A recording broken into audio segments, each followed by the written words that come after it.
vivimos. Incluso hay hongos buenos, porque algunos de ustedes han comido su champiñón, ¿no? Su tallarín en salsa blanca, su champiñón, ya. Hasta los hongos son comestibles y los comemos, ¿no? Pero hay hongos que son patógenos, que nos infectan y nos hacen daño. Pero, como está aquí, el reino fungi es cerca de 1 millón de especies, de las cuales 200.000 especies las conocemos, las otras no las conocemos, pero sabemos que están ahí. Y aproximadamente 50 pueden enfermar a los humanos. Y de esas 50 es la que tenemos que cuidarnos. Normalmente, nuestra inmunidad puede contra los hongos, nuevamente.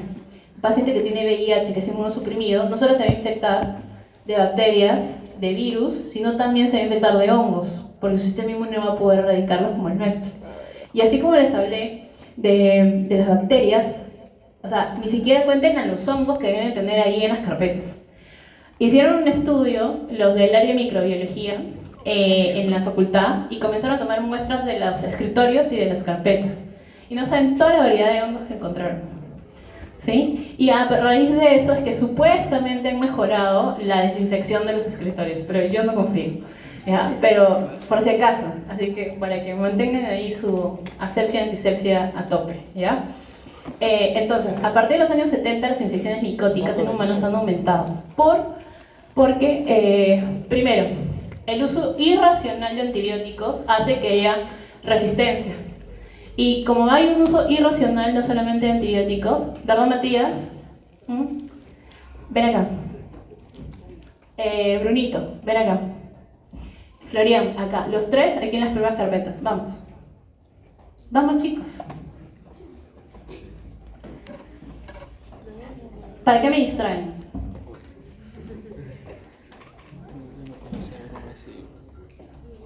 Altado.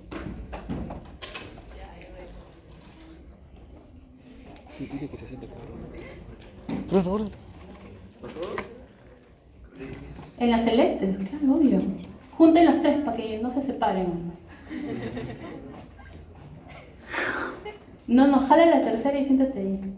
Al espacio, Matías.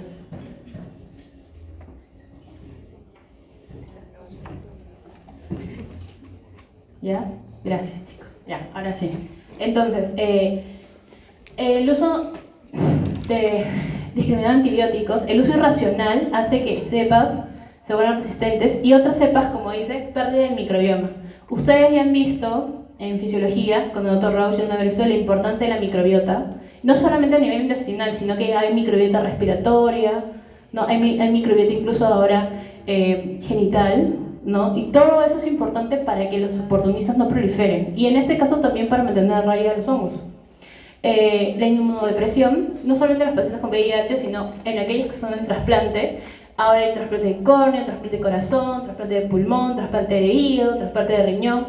Tantos órganos que se trasplantan y todos esos pacientes reciben terapia de inmunosupresión para no rechazar el órgano. Entonces, si van a estar inmunosuprimidos, van a estar expuestos a muchas infecciones. Uno de los pacientes que más manejan los infectólogos son los pacientes trasplantados.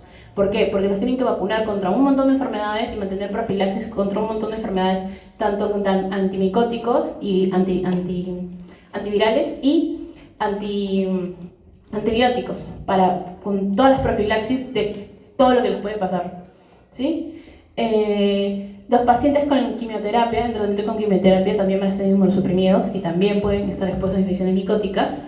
Y los que toman algún medicamento citotóxico, como los que toman infecciones, los que tienen enfermedades reumatológicas, ¿sí? Los que tienen enfermedades reumatológicas, ese tipo de pacientes, van a también estar inmunosuprimidos. Por ejemplo, el metrotexate, que se tomaba para la Artritis. Sí, pero que se utiliza en el COVID, No. Aparte de ivermectina, hubo una época en la que uno de los fármacos que se utiliza para la artritis reumatoide se comenzó a utilizar. Y entonces no había para los pacientes para artritis porque todo el mundo se lo había comprado para COVID. Y hubo un problema ahí en el abastecimiento para el tratamiento de la artritis, que ahorita no me acuerdo, pero es parte de esos grupos de fármacos citotóxicos. Nos encantaría tener clase de inmunomoduladores, o sea, para fármacos antirreumáticos. Pero si ya con el sílabo como lo tenemos, les parece que es bastante, imagínense, les meto 2 clases más, porque tenemos pensado también agregar ¿Antineoplásicos? anticonceptivos. Ah, Anticonceptivos, sí. conceptivo. Pero no se preocupen, ustedes que van a pasar el curso ya no van a tener eso. Los que se queden ahí sí. Ya. Y ahora porque las infecciones son esas superficiales y normalmente no eran invasivas. Actualmente ya tenemos infecciones micóticas invasivas, ¿no? y totalmente extendidas. Ya, entonces hablemos de la estructura del hongo. Entonces el hongo tiene membrana y tiene pared, ¿sí? Entonces a diferencia, es muy parecida en esa parte de la bacteria, pero diferente del virus. En este caso el hongo tiene membrana y tiene pared. Y lo más importante aquí en el hongo no es la pared, lo más importante es la membrana. Y es ahí donde van a actuar los antimicóticos. Ahora, lo importante es que esta proteína estructural en el hongo que se llama ergosterol, lo tienen solo los hongos. Porque nosotros como humanos tenemos, ¿qué tenemos? ¿Colesterol? Colesterol como parte de nuestra estructura, ¿sí?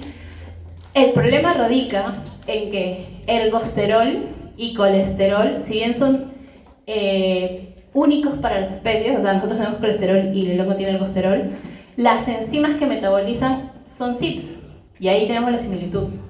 Porque recuerden que el citocromo P450 es una super familia de enzimas, y es ahí donde generan las interacciones.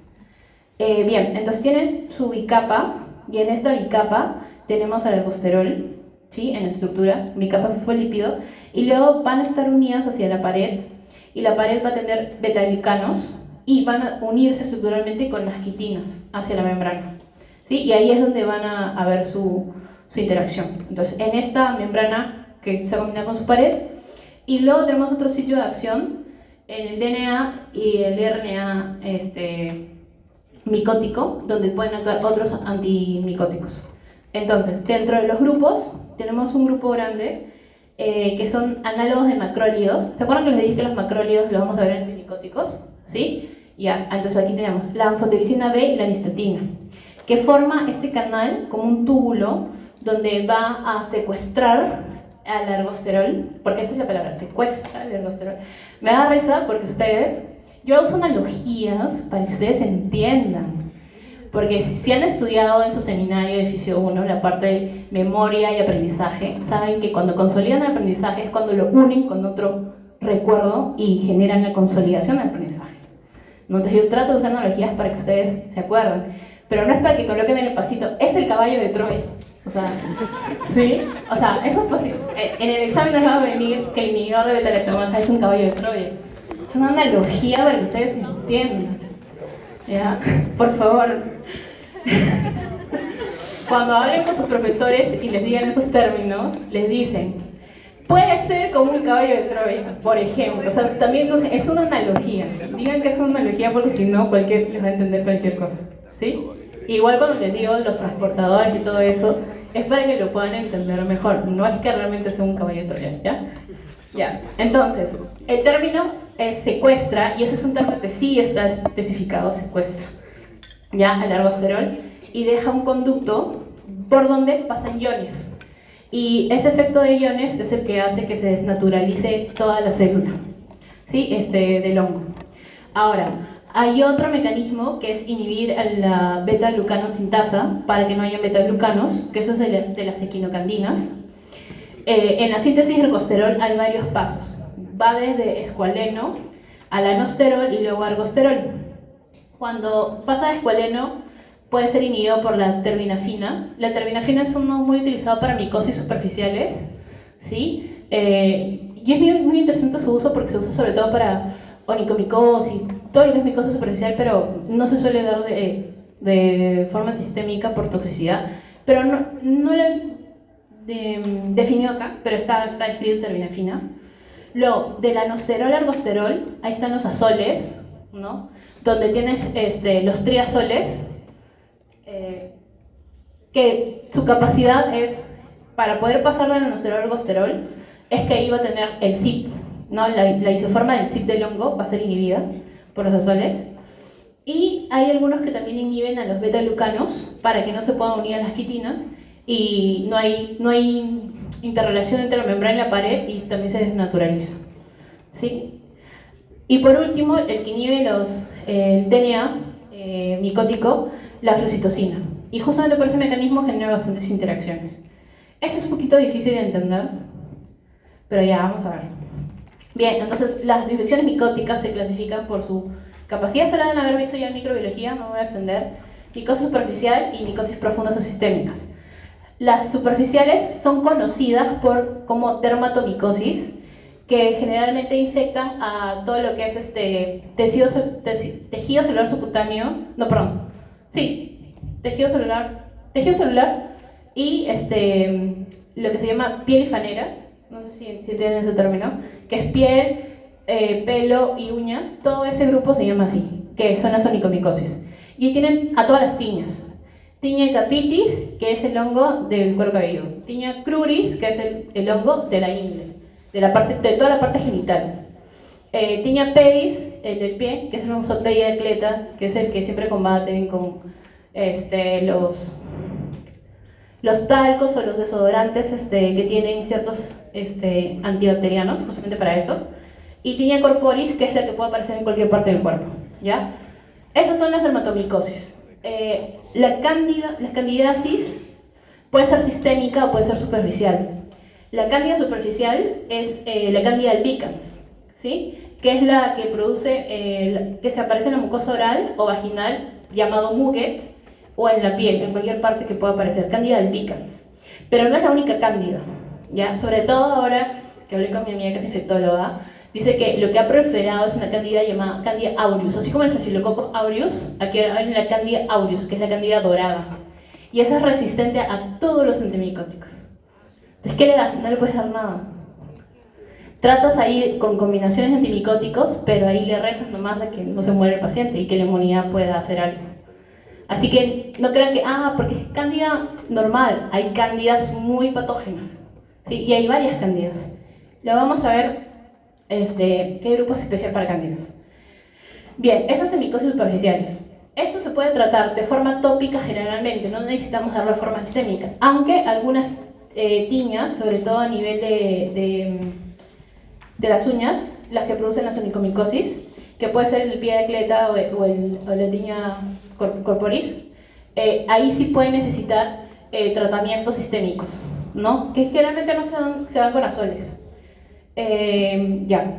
En el caso de las micosis profundas sistémicas, tenemos la candidiasis sistémica, meningitis por criptococosis, que es muy típica, sobre todo en pacientes con VIH, aspergiliosis pulmonar, eso también es muy interesante, porque te da una neumonía atípica, y están diciendo, pues, si es neumonía, no parece bacteriana, parece típica, y ya le dan tratamiento con macrólidos, ¿no? O con tetraciclinas, y no funciona, y al final es un hongo, el patógeno. Histoplasmosis, coccidiomicosis o paracoccidiomicosis, que estas suelen dar primoinfecciones en relación a que dan una infección que no es reconocida hasta que desarrolla una infección sistémica, ¿no? Ya. Bien, entonces aquí tenemos anfotericina B, ¿no? O nistatina, la sequinocandina, los azoles que van a inhibir. Esto lo voy a pasar porque ya se los he explicado más a detalle. El grupo se llama poliénicos, ¿sí? Pero son el grupo de la anfotericina B y el grupo de la nistatina. En su estructura van a tener un macrólido tetraeno. Sí, este de aquí es el macrólido tetraeno, que se va a unir a una micosamina. Este de aquí es la micosamina, ese que está acá. Entonces, ese es el macrólido, que puede ser heptaeno o tetraeno, dependiendo si es anfotericina o nistatina. Este que es anfotericina B es heptaeno y este que es nistatina es tetraeno. Y va a estar unido a la micosamida, que justamente esta estructura de micosamida es la que se va a unir al anillo macrólido. No, perdón, este es el anillo macrólido, y es el que se va a unir al hongo, ¿no? La micosamida es la que le da la capacidad antifúngica al antifúngico, ¿sí? Y va a estar unida al macrólido, que es este de acá, por un enlace glicosídico, pero esta es la que se va a unir al hongo. Ya. Entonces, aquí pueden ver cómo la micosamida va a interaccionar con el gosterol. Fíjense, este es el anillo macrólido, la micosamida, y la interacción que hay con el ergosterol en la membrana del hongo. Entonces, ¿qué es lo que hace? Como el término es secuestra, prácticamente absorbe como una esponja al ergosterol, y en esa estructura donde debería haber un ergosterol, deja huecos. Y esos huecos generan flujos de iones para que puedan pasar citoquinas, ¿no?, que destruyan el hongo, o que simplemente se desnaturalice la estructura iónica del hongo y el hongo muera. Entonces, la palabra sí es secuestra, porque saca todo el ergosterol y forman una malla de la unión de la micosamida con el ergosterol a raíz de que el ergosterol ha sido secuestrado, ¿no? Entonces, la anfotericina B va a secuestrar como una esponja, o sea, absorber al ergosterol de la estructura y va a dejar estos huecos que van a producir un núcleo hidrofilo, generar un canal iónico que transporta, y por ahí va a perder potasio intracelular el hongo. Y recuerden que el potasio es muy importante dentro de la célula, ¿sí? Ya, entonces va a ir perdiendo potasio y va perdiendo su equilibrio iónico, porque recuerden que por algo el potasio está dentro de cierta cantidad para mantener el equilibrio iónico entre lo intra y lo extracelular, y eso hace que el hongo muera. Ya. La anfotericina B viene del Streptomyces, que es una actinobacteria, y por vía oral tiene muy pobre absorción. Entonces la anfotericina B se da por vía endovenosa. También hay algunas presentaciones en las que se ha visto que se puede dar de forma inhalada y en forma intratecal, pero eso es ya para presentaciones de micosis mucho más severas, ¿no? En las que te da meningitis por hongos, ¿no? Bueno, en el caso del criptococos se puede dar intratecal. En el caso de la anfotericina B se distribuye bien a todos los compartimentos, según el tamaño de proteínas, sobre todo a lipoproteínas. ¿Por qué? Porque la anfotericina B le encantan los lípidos, y es más, hasta forma como micelas. ¿Sí? Ahora vamos a ver. Tiene alta selectividad. O sea, la anfotericina B, si bien va a ser muy afín al ergosterol, que a nuestro colesterol, en altas dosis sí puede ser afín al colesterol, pero en altas dosis.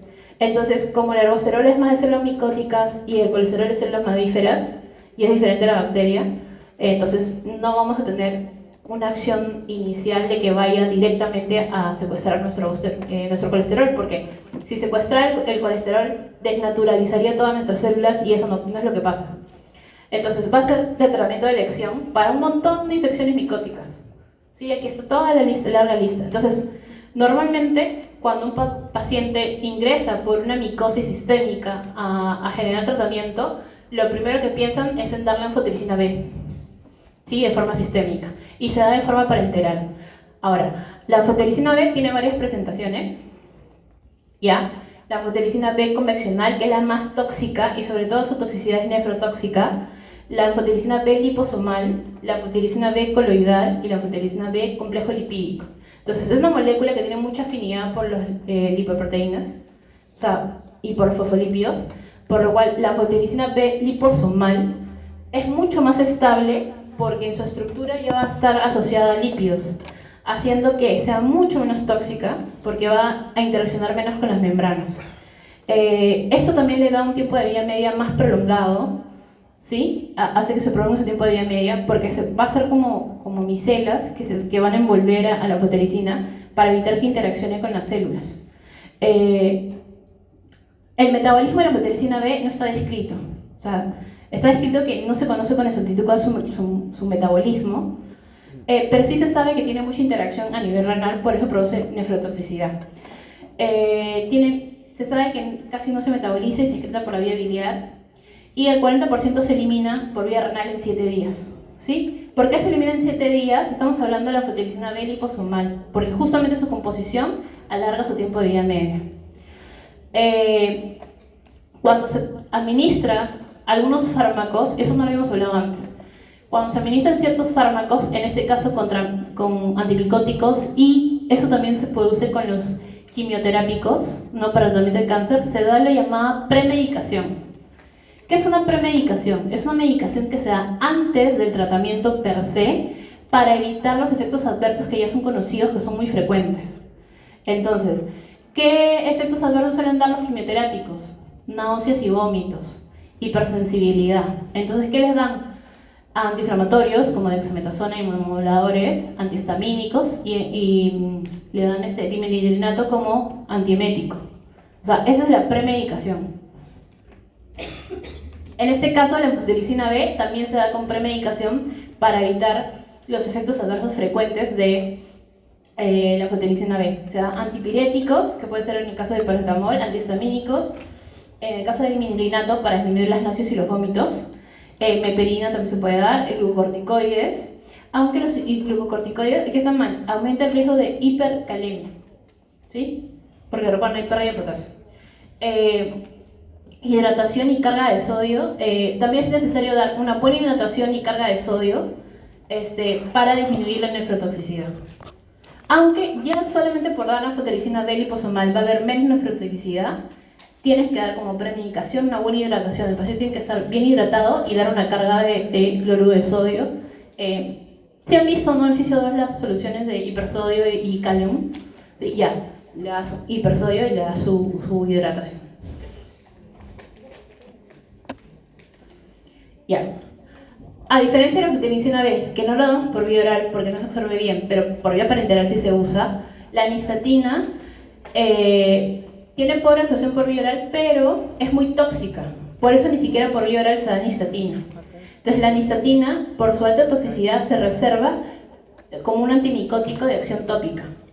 ¿Ya? Entonces, ¿se acuerdan de los glucocorticoides inhalados que tenían que hacer enjuague y dentro de los enjuagues bucal podrían ponerle un antimicótico? El de elección es nistatina. Entonces, dice, se puede administrar por vía oral, pero por vía oral como enjuague bucal, no es que es lo de gluten, ¿ya? No se de gluten, es enjuague bucal.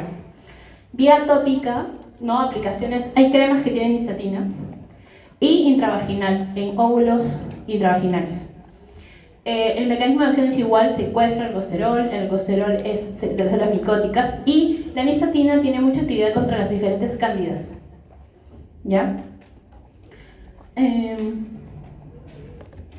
Entonces, si vemos el grupo de los poliénicos que secuestran al aldosterol como mecanismo de acción, lo importante ahí es que la nistatina solamente es tópica y la anfotericina B es de uso muy común a nivel intrahospitalario porque se produce por vía parenteral, sobre todo endovenosa, ¿sí? Y que usualmente para administrarla le damos la premedicación, ¿sí?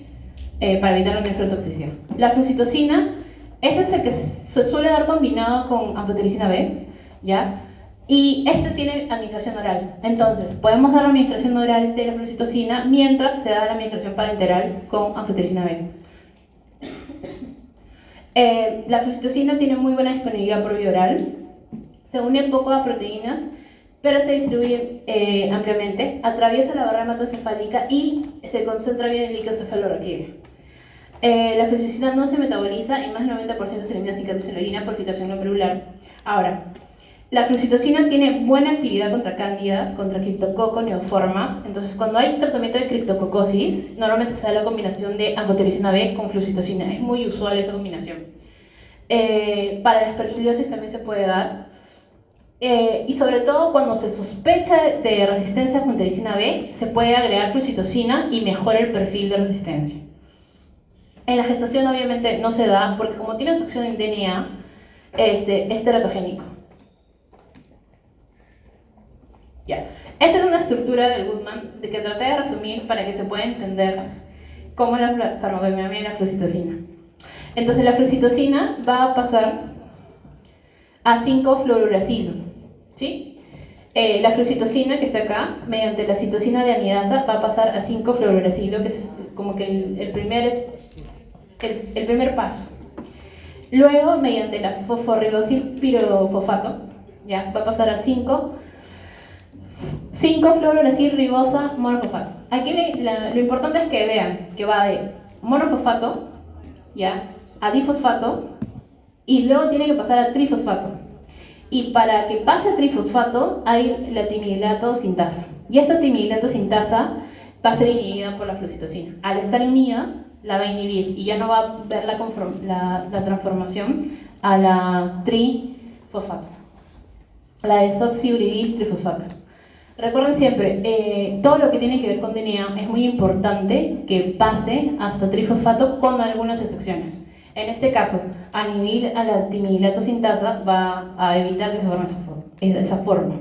Y otra cosa importante es que la flucitosina solamente va a pasar a 5-fluoracilo en las células micóticas, porque no está presente en las células de mamíferos. Entonces, en la célula micótica, mediante la citosina de amidasa, es que va a pasar a su forma activa, entre comillas, ¿no? Que es el 5-fluoracilo, y a partir de ahí formar el mono, el di y el trifosfato.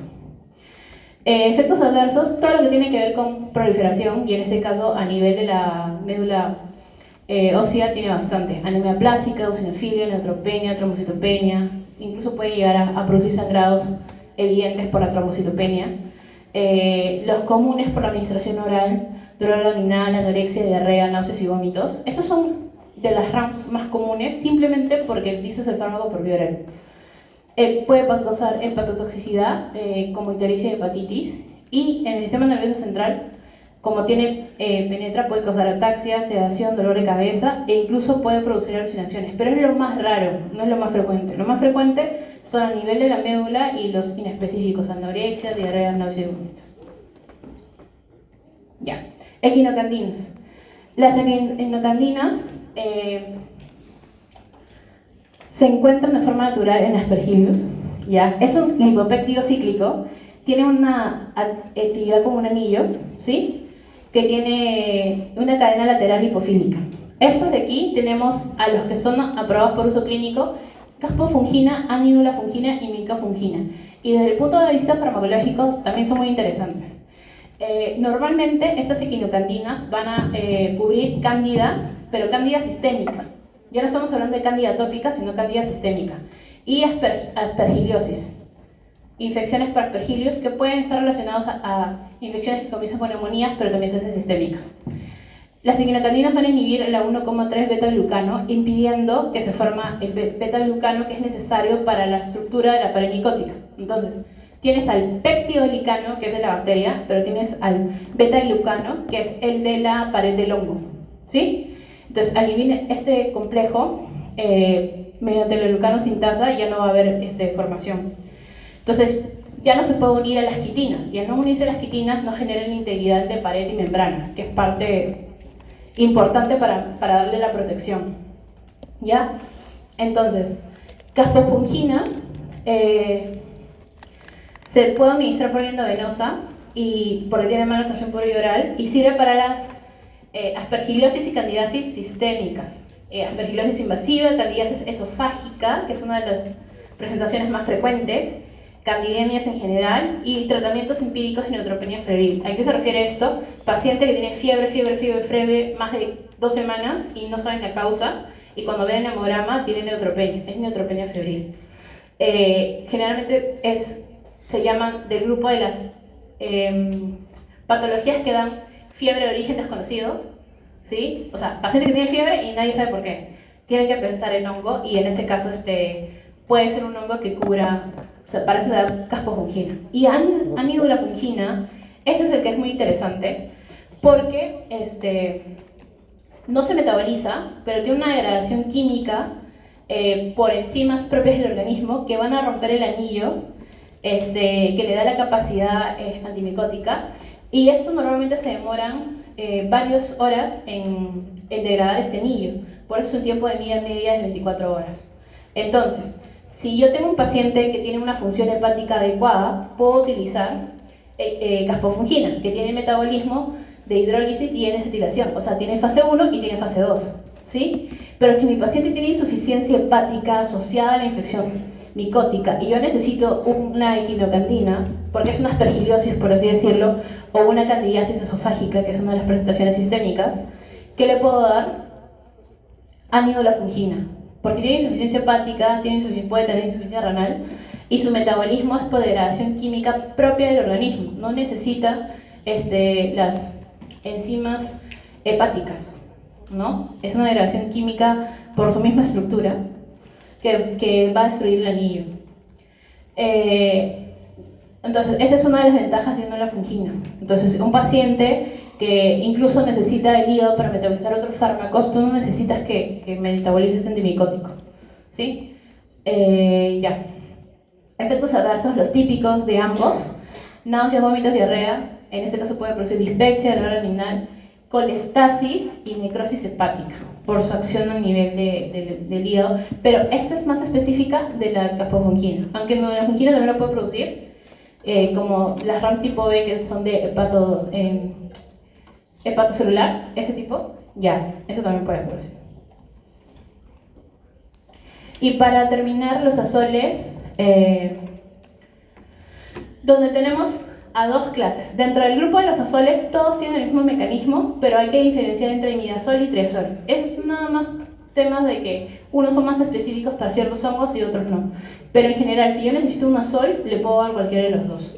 Dentro del grupo de los imidazoles, tengo cotrimazol, de los conocidos, ketoconazol, esos son los más conocidos. Y dentro de los triazoles tenemos itraconazol, dentro de los más conocidos, posaconazol, boriconazol, fluconazol. De los ambos, si bien los imidazoles fueron los primeros en ser utilizados, los más utilizados actualmente son los triazoles y son de los más conocidos. Ya, los azoles van a inhibir al citocromo P450 del hongo, que se llama la anosina 14-alfa-desmetilasa, que se encarga de que el lanosterol pase a ergosterol. Al estar inhibido, como el lanosterol no se puede quedar como nalosterol, lo que va a hacer es formar un metabolito tóxico que se llama 14-alfa-metil-3,6-diol. Acuérdense que hay un metabolito tóxico que se produce. Fabricio. ¿Quiénes también están en zona VIP? Y eso que ya me toca acabar. ¿Por qué me distraes? Ya, entonces, volviendo. Los azoles van a inhibir al CYP del hongo. Si mal no recuerdo, es el CYP51. ¿Ya? Recuerdan que los CYP son específicos para las especies, que los CYP están en los hongos, en las plantas, en los humanos, en el perrito, en el gatito, en el mono, en el ratón. ¿Sí? Están todos los CYPs. Ya. Recuerdan que por eso son enzimas ubicuas, porque están en todos los seres vivos. ¿Sí? Las isoformas de citocromo, pero son específicas de la especie. Por ejemplo, CYP1, 2, 3, 4 suelen estar en el humano. Si bien la 1, 2 y 3 nos importa desde el punto de vista farmacológico, desde el punto de vista metabólico, el 4 también importa. ¿Sí? Ya, entonces volviendo al tema. Cuando se descubrieron los CYPs, como que determinaron por grupo de especies en la numeración de los CYP. Entonces, las plantas tienen un número específico de CYP, los hongos tienen un número específico de CYP. Y en ese caso, si mal no recuerdo, el de los hongos es el 51, es justamente esta isoforma. Ya, entonces, normalmente se forma el ergosterol del nanosterol, entonces el azol viene, evita que se forme y forma el metabolito tóxico en esa fase de formación del nanosterol al ergosterol. Entonces se inhibe, forma el metabolito tóxico y en lugar de tener el ergosterol en la estructura, tiene el metabolito tóxico, lo que hace que se desnaturalice la membrana de fosfolípido, ¿sí? Lipídica, y se desnaturaliza y muere el hongo, ¿sí? Entonces tenemos dentro de imidazoles y triazoles, el miazol, el ketoconazol, que fue el primer azol en administrarse, pero cada vez se usa menos de forma sistémica y cada vez más de forma tópica por su toxicidad. Tiene metabolismo hepático y como interacciona con el CYP del hongo, ¿ya? Es sustrato y es potente inhibidor del CYP 3A4. ¿Sí? Entonces, en los hongos tenemos que tener cuidado con el CYP 3A4, 12,9 y 12,19. Dependiendo de qué imidazol o qué tirazol sea, va a poder inhibir con mayor predominancia a uno de estos tres CYPs. Por ejemplo, en el ketoconazol es potente con el 3A4 y menor con el 12,9 y el 12,19. Pero en el caso de fluconazol es inhibidor fuerte del 12,19 y moderado del 12,9 y el 3A4. Pero siempre va a tener interacción con esos tres CYPs. Estos, los azoles. Ahora, todos los azoles por eso son hepatotóxicos, porque ¿dónde hay mayor predominancia de CYPs en el organismo? En el hígado. Por eso es el mayor órgano metabolizador. Entonces, todos los azoles son hepatotóxicos, ya por solamente ser azoles. Y algunos van a ser mejor para ciertos tipos de cepas de patógenos y no se dan en gestantes. No solamente el aerosol, el fluconazol tampoco se debe dar en gestación. En general, los azoles no se dan en gestantes porque son teratogénicos, ¿sí? Ya. Y el itraconazol, que también es fuerte inhibidor del 3A4 y también lo es de la PGP. ¿Se acuerdan de la PGP, de la glucoproteína P? Ya, entonces eso también puede ser inhibida por los fármacos. Ahora, si inhibe el PGP, esto es beneficioso en el cáncer de mama porque se ha visto que esa PGP funge de bomba de flujo en el tumor.